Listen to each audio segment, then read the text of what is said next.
Good morning সবাইকে। শান্তিনিকেতনের দ্বিতীয় দিন সকালবেলা ব্রেকফাস্ট অলরেডি চলে এসেছে। গরম গরম পুরি বা কচুরি, ঘুগনি হয়তো সম্ভবত, আর সঙ্গে একটা ছোট্ট দই।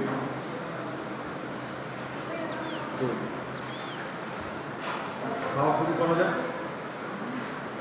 রেস্টুরেন্টের বিবরণ আগের ভিডিওতে দেওয়া হয়ে গেছে, এটাতে আর নতুন করে কিছু দিচ্ছি না।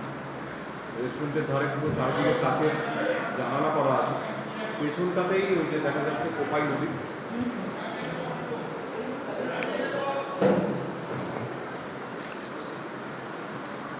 অলমোস্ট সব ঠিকঠাক, খাওয়াটা স্টার্ট করা যায়। সকালের ব্রেকফাস্ট